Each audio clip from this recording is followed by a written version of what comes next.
Indian iPhone global iPhone से 50 से 60,000 ज्यादा महंगे होते हैं। मतलब अगर आप आईफोन 15 प्रो मैक्स इंडिया के अंदर परचेज करते हो तो उसकी प्राइसिंग आपको पड़ेगी लगभग 1,60,000 की, और ग्लोबल आईफोन की प्राइसिंग जा रही है 1 लाख से 1,10,000 रुपए। मतलब 50 से 60,000 का डिफरेंस कहाँ जा रहा है। और ये जो प्राइस में डिफरेंस है, कहीं आप सस्ते के चक्कर में इस फोन को परचेज कर लो और बाद में पछताना तो नहीं पड़ेगा, क्योंकि काफी सारे क्वेश्चन इस टॉपिक से रिलेटेड आते रहते हैं और काफी सारे मिथ्स भी है जो कि आज की वीडियो के अंदर मैं आपके क्लियर करने वाला हूँ। डिटेल में बात करेंगे इस वीडियो में। So hello and welcome back to video network. Channel बने हो तो सब्सक्राइब कर दो, वीडियो अच्छी लगी तो लाइक जरूर करके जाना। तो देखो, दो टर्म यूज हो रही है इस वीडियो के अंदर, इंडियन आईफोन और ग्लोबल आईफोन। इंडियन आईफोन तो आप समझ ही होगे, ग्लोबल आईफोन भी नाम से क्लियर हो रहा होगा, जो बेसिकली इंडिया से बाहर के आईफोन है। फॉर एग्जांपल यूएसए का आईफोन, जापान का आईफोन, हांगकांग का आईफोन, और काफी सारे लोग यहाँ पे ग्लोबल आईफोन को यूज करने लगे क्योंकि उनकी प्राइसिंग इंडियन आईफोन से काफी हद तक कम होती है, क्योंकि जहाँ प्राइस कम होता है कस्टमर वहीं जाता है। ये एक लिस्ट है आईफोन 15 प्रो मैक्स की प्राइसिंग की यूएस डॉलर के अकॉर्डिंग, जहाँ पे यूएसए के अंदर 1199 इसकी प्राइसिंग जाती है यूएस डॉलर्स में। वहीं जापान के अंदर $1,370। अगर हम इंडिया की बात करते हैं लगभग $2,000 का पड़ता है आईफोन 15 प्रो मैक्स, और टर्की वगैरह के अंदर इससे भी ज्यादा प्राइस हाई है। अब आप कहोगे कि प्राइसिंग में डिफरेंस क्यों है। तो बेसिकली यहाँ पे एप्पल अपनी प्राइसिंग सेम रखता है, लेकिन हर कंट्री के अलग अलग टैक्स सिस्टम होता है, जिस वजह से यहाँ पे प्राइसिंग में डिफरेंस आ जाता है। अगर हम बात करें यूएस की प्राइसिंग के 1199, तो उसको मैं 83 से भी मल्टीप्लाई करता हूँ इस टाइम पे US dollar to Indian rupees को कन्वर्ट करके, तो उसकी प्राइसिंग लगभग 99,000 के आसपास पड़ती है। लेकिन जब वो इंडिया के अंदर आता है, कस्टम ड्यूटी, इंपोर्ट ड्यूटी वगैरह इसके ऊपर लगती है, जीएसटी वगैरह, तो उसके बाद प्राइसिंग जो पड़ती है, final pricing iPhone 15 pro max की, वो होती है लगभग 1,60,000 की। तो देख सकते हो आप कितना बड़ा डिफरेंस आ जाता है यहाँ पर प्राइसिंग में। तो प्राइसिंग में तो डिफरेंस आता है, लेकिन क्या क्वालिटी वगैरह के अंदर कोई डिफरेंस आता है, और क्या आपको ये फोन को परचेज करना चाहिए या फिर नहीं करना चाहिए, और वारंटी के क्या इश्यूज रहते हैं। तो देखो, क्वालिटी के अंदर तो कोई भी डिफरेंस नहीं आता। जो इंडियन वेरिएंट के अंदर कैमरास होंगे वही यूएसए के अंदर होंगे, दुबई के अंदर, जापान, हर जगह सेम ही चीज होगी, same battery, same display, same performance. लेकिन कुछ डिफरेंस जरूर है, जो कि आईफोन 14 सीरीज से एप्पल ने स्टार्ट कर दिया था। यूएसए वेरिएंट के अंदर आपको कोई भी सिम स्लॉट ही नहीं मिलता, मतलब कोई फिजिकल सिम आप उसके अंदर नहीं लगा सकते। ड्यूल सिम मिलती है, दोनों ही ई सिम होती है। वैसे तो इंडिया के अंदर भी ई सिम काम करती है, काफी अच्छे से करती है, लेकिन वही बात होती है, कुछ चीजें होती है जो कि फिजिकल सिम के साथ आप आसानी से कर सकते हो। ऑल्दो फ्यूचर के अंदर फिजिकल सिम खत्म हो जाएंगी और सिर्फ ई सिम ही चला करेंगी, बट उसमें भी टाइम है। लेकिन बात यही है, दोनों ई सिम आपकी आसानी से चलेगी, कोई भी दिक्कत नहीं आती। लेकिन आपको ये चीज पता होनी चाहिए, कोई भी सिम स्लॉट नहीं होगा फिजिकल सिम के लिए। और ठीक इसका उल्टा होता है हांगकांग वेरिएंट के साथ, जहाँ पर आपको ई सिम नहीं मिलती, ड्यूल सिम वाला फोन मिलता है, दोनों ही फिजिकल सिम लगती है। अब ये कुछ लोगों के लिए फायदा हो सकता है। इसके अलावा दुबई के अंदर फेस टाइम नहीं चलता, लेकिन जब आप उसको फोन को इंडिया लाओगे और रीजन को चेंज कर दोगे इंडिया से, और सिम चेंज करोगे ना, तो आपका फेस टाइम चलने लग जाएगा। ये सॉफ्टवेयर अपडेट के थ्रू ठीक कर दिया था एप्पल ने। इसके साथ साथ जापान वेरिएंट के अंदर भी एक फर्क आता है, मतलब कैमरा की शटर वॉइस आती है।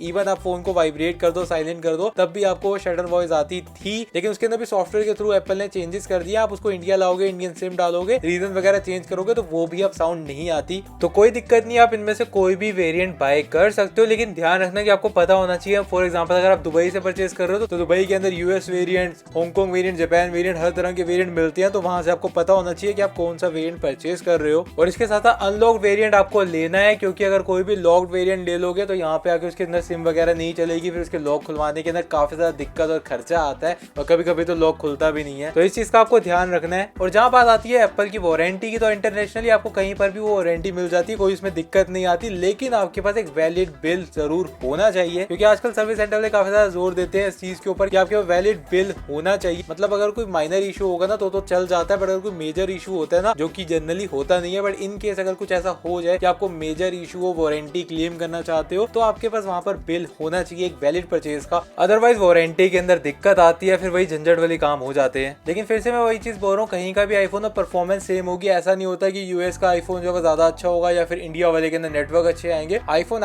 ही होता है, सेम परफॉर्मेंस रहेगी। अब ये मिलते कैसे और कहाँ से हैं, तो अगर तो आपका कोई जुगाड़, मतलब फ्रेंड या रिलेटिव रहता है यूएस, दुबई वगैरह, तो आप उनको कह के मंगवा सकते हो फोन को, लेकिन फोन वहां से पहले से एक्टिवेट करके लाने पड़ते हैं। और ये सबसे बेस्ट तरीका होता है, क्योंकि आपको सबसे कम प्राइस पर ऐसे ही पड़ते हैं आईफोन। लेकिन अगर आप लेते हो इंडिया के किसी मार्केट से, तो काफी सारे ऐसे इंपोर्टर्स होते हैं जो कि फोन को इंपोर्ट करते तरीके से फोन को पहले से एक्टिवेट करके लाते हैं, वाईफाई वगैरह से वो एक्टिवेट कर लेते हैं, और पहले से फोन को अनबॉक्स करके लाते हैं। ऑल्दो फोन को यूज नहीं किया होता, बट एक बार एक्टिवेट जरूर कर दिया होता है, जो कि ऑफकोर्स आपको सीरियल नंबर एप्पल की वेबसाइट पे डाल के पता चल जाता है कि कब उसको एक्टिवेट किया गया था। लेकिन इन शॉप्स पे आपको प्राइस थोड़ा सा ज्यादा मिलता है, क्योंकि वो अपना भी प्रॉफिट और मार्जिन रखते हैं बीच में, लेकिन स्टिल इंडियन वेरिएंट से ज्यादा सस्ते मिल जाते हैं। अब क्वेश्चन ये आता है कि क्या आपको इंडिया से ही आईफोन परचेज करना चाहिए या फिर कोई ग्लोबल वेरिएंट आईफोन लेना चाहिए। तो अगर तो आप कोई भी नॉन प्रो मॉडल ले रहे हो, for example iPhone 15, iPhone 15 plus, तो इसमें आपको ज्यादा फर्क फर्क नहीं पड़ता। फॉर एग्जाम्पल आईफोन 15 मिल रहा है इस टाइम पे 128GB वाला वेरिएंट 80,000 का, लेकिन अगर आपके पास HDFC का क्रेडिट कार्ड है तो आपको सीधा सीधा यहाँ पे नॉन प्रो मॉडल के ऊपर 5000 का डिस्काउंट मिल जाता है, जिससे प्राइसिंग 75,000 की पड़ जाती है। मैंने खुद भी HDFC के क्रेडिट कार्ड को यूज किया था, जिससे मुझे यहाँ पर 5000 का डिस्काउंट मिला था। तो आपको भी किसी भी आईफोन को परचेज करने के लिए HDFC के क्रेडिट कार्ड को यूज करना चाहिए। और अगर आपके पास HDFC का क्रेडिट कार्ड नहीं है तो मैंने लिंक डिस्क्रिप्शन में दिया हुआ है, ये कार्ड आपके पास होना चाहिए। सीधा आप डिस्क्रिप्शन बॉक्स में जाओ, लिंक वहाँ पर अवेलेबल है, घर बैठे आपको HDFC का क्रेडिट कार्ड मिल जाएगा। फिर उसको जहां मर्जी यूज करो HDFC के क्रेडिट कार्ड के ऊपर, तो आपको काफी जगह डिस्काउंट वगैरह मिल जाते हैं, एयरपोर्ट के अंदर फ्री लाउंज एक्सेस वगैरह मिल जाता है, तो काफी ज्यादा काम का कार्ड है ये। तो चलो 5000 का डिस्काउंट तो यहाँ पर मिल ही जाता है। इसके साथ साथ अगर आपके पास कोई GST नंबर है तो उसके बाद आपको ये फोन इंडिया के अंदर इतना सस्ता मिल जाएगा, जो कि इवन आपको USA दुबई के अंदर भी नहीं मिलने वाला, क्योंकि वो भी आपको लगभग 68 से 70,000 के आसपास पड़ने वाला है। मतलब इतना बड़ा कोई डिफरेंस रह नहीं जाता। तो ज्यादा अच्छी चॉइस यही रहेगी कि आप इंडिया से ही आईफोन 15 सीरीज या फिर किसी भी नॉन प्रो मॉडल को परचेज करो। लेकिन जब बात आती है ना प्रो मॉडल्स की, तो वहाँ पे डायनामिक्स चेंज हो जाते हैं, क्योंकि USA वेरिएंट की प्राइसिंग भी लगभग 1,10,000 के करीब है। अगर मैं उसको इंडियन रुपीज के अंदर कन्वर्ट करता हूँ, वैसे डिपेंड करता है, USA के अंदर भी अलग अलग स्टेट्स के अंदर अलग अलग प्राइसिंग चलती है। ये आईफोन 15 प्रो मैक्स की बात कर रहा हूँ मैं, और इंडिया के अंदर तो पता ही है 1,60,000, बाकी उसके ऊपर GST आप क्लेम कर सकते हो। और उसके साथ HDFC का जो कार्ड है ना, उस पे 6,000 का डिस्काउंट मिलता है प्रो मॉडल्स को परचेज करने के लिए। तो ऑब्वियसली ग्लोबल वेरिएंट आपको ज्यादा सस्ता पड़ता है। अगर तो कोई जुगाड़ वगैरह है, कुछ ज्यादा ही सस्ता पड़ रहा है, आपको ऑथेंटिक बिल मिल रहा है जिससे कल को कोई वारंटी के अंदर क्लेम करने में इशू ना आए, तो आप परचेज कर सकते हो। अदरवाइज अगर आपको कोई भी ऐसे झंझट नहीं चाहिए, तब तो इंडियन वेरिएंट ही परचेज करो। और उसके साथ अगर आप HDFC का कार्ड लगा लेते हो और GST नंबर भी आपके पास है, तो सोने पे सुहागा हो जाएगा। फिर तो मैं कहूंगा